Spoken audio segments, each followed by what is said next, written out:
Yeah, the move. Whatever hand you hit, you move to that side. Left hook, boom! You gotta think of throwing punches. Your job is to throw punches. A dog with sheep, it will become a sheep.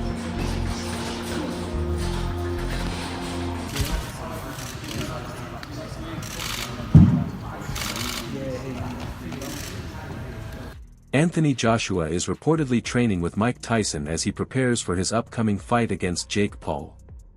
Joshua has been studying old-school techniques used by Tyson's trainers to refine his skills. His current focus is on strategy, speed, and power. The training camp emphasizes tactical planning and conditioning to ensure Joshua enters the ring fully prepared and performing at his absolute best. He's been doing it in the gym, coming forward, punching to the body with his heart.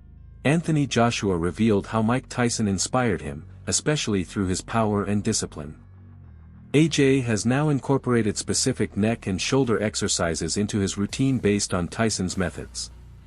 He says these drills help improve strength, stability, and punching impact, showing how studying legendary fighters can directly influence his training approach. The neck exercise that I got from Mike Tyson, a lot of wrestlers do this. Quite dangerous actually. Physios don't like this type of stuff, but it's good for neck conditioning. It's called neck bridges, and it's flexibility and strength at the same time. So it's a really good exercise if you want. Mike Tyson praised Anthony Joshua, calling him an incredible fighter. Tyson advised that staying active and fighting consistently is the key to improvement. According to him, staying in the ring sharpens skills, builds confidence, and helps maintain peak physical performance. Would you give to somebody like AJ? That he has a lot of talent and not to get discouraged. He only loses when he quits. When you quit, all the doors of opportunities close. You know what I mean? You have to be game, and then don't get discouraged if you lose. Listen, you just lost, you may have got $30 million. I just think the more time you lay off, the worse you get. You have to fight to be the best, you have to do it more. Anthony Joshua is training intensely in camp, adopting elements of Mike Tyson's style. His routine includes specialized neck rolling and strength exercises to build resilience and power. He is focused on conditioning, speed, and technique. These workouts are designed to enhance his punching power, agility, and endurance, showing how committed AJ is to refining his skills and dominating in the ring.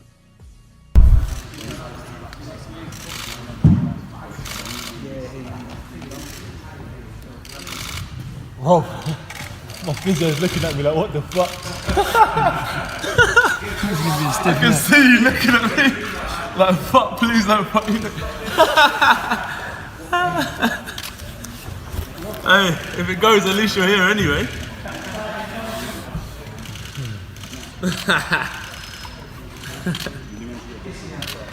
You know, 43,000 tuned in. Oh, mate. I know I started this shit. Just trying to set up the physio table, put the flats on it. Anything. Get back up. I'm easy, boss. Eat.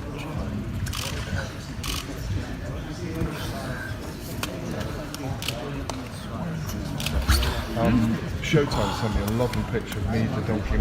Eddie Hearn has made it clear that he believes Anthony Joshua would defeat Jake Paul if the fight happens.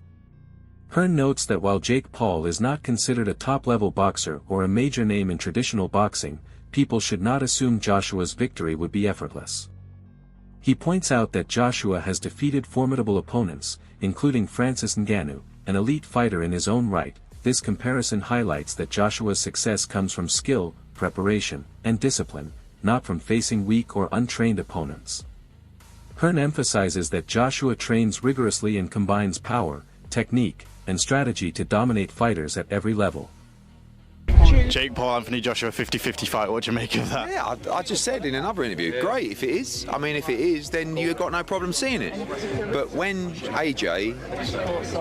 Everybody, Pat Brown.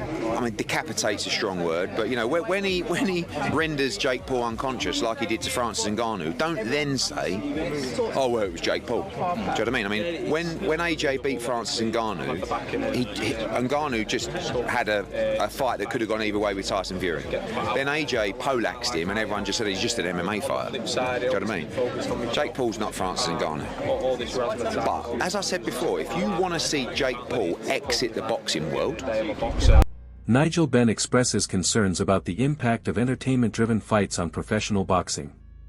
He believes that when celebrities or social media personalities enter the ring, traditional boxers, who dedicate their lives to training and competing at a high level, do not receive the financial rewards they deserve. Ben points out that real competitive boxers often earn modest pay compared to the massive sums generated from crossover events that attract viral attention.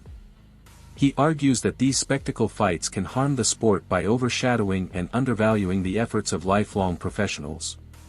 Bit of rumours around today, Anthony Joshua and Jake. No. I'm not even really entertaining that. It's just not. Being a two-time heavyweight champion of the world, it's I don't know, YouTubers. I'm not really into all them influencers coming in there, and there's like some boxers that really work their butt off, don't get paid like what these guys are getting. And Anthony Joshua being a former world champion should be fighting like, someone in the top 5, top 10.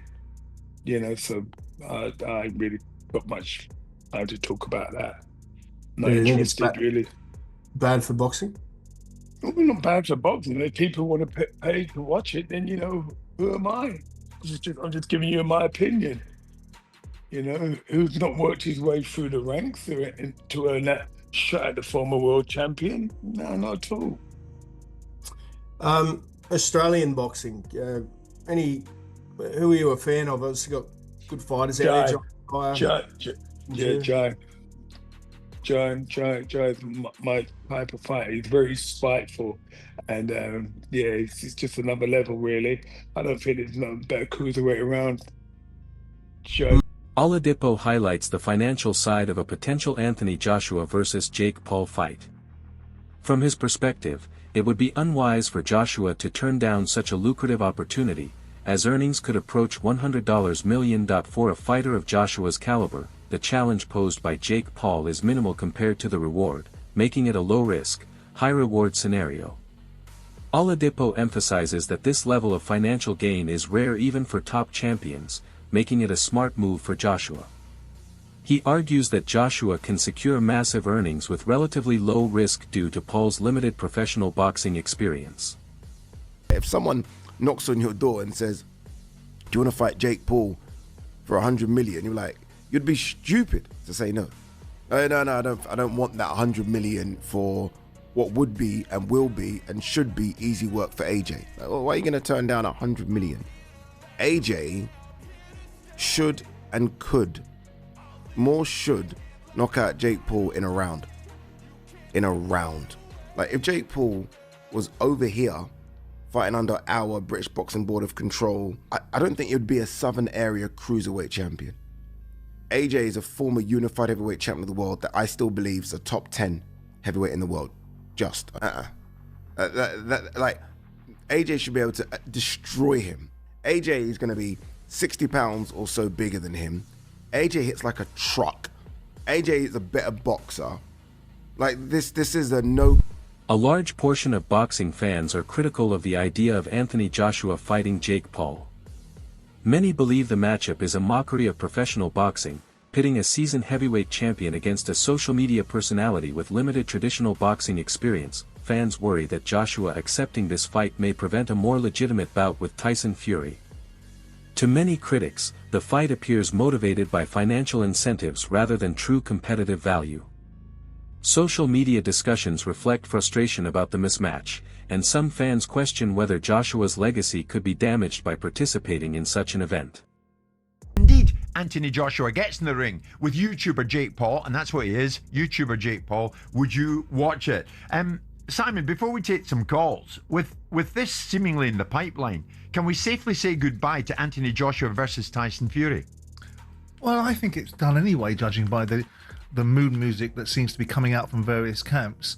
If you listen to Tyson Fury, he seems to be, despite the fact we've danced this dance before and walked this walk before, he seems to be talking in a very different way. There's no hyperbole. It's, I'm done. This is a younger man's game. I've done my bit. I'm at peace with where I am in life. I don't need boxing anymore. But not in the flash for cash way that Tyson often does it. In a more earnest way is my understanding of his sort of thought processes.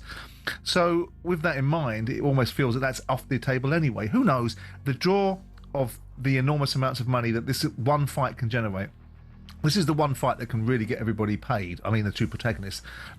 Whatever Usyk takes, tragically for him, he wouldn't even get anywhere near as much money as potentially being offered for the Fury-Joshua fight. What would earn AJ more of a pay packet? Fighting Fury or fighting Jake Paul? Well, I would think tragically fighting Jake Paul.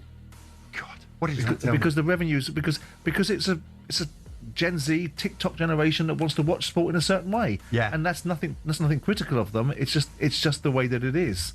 And that's the circumstances of social media and the platforms that people like Jake Paul are able to cross over. It's not a case of people in the mainstream should be dinosaurs. The digital world and those opportunities and those platforms are marvelous places.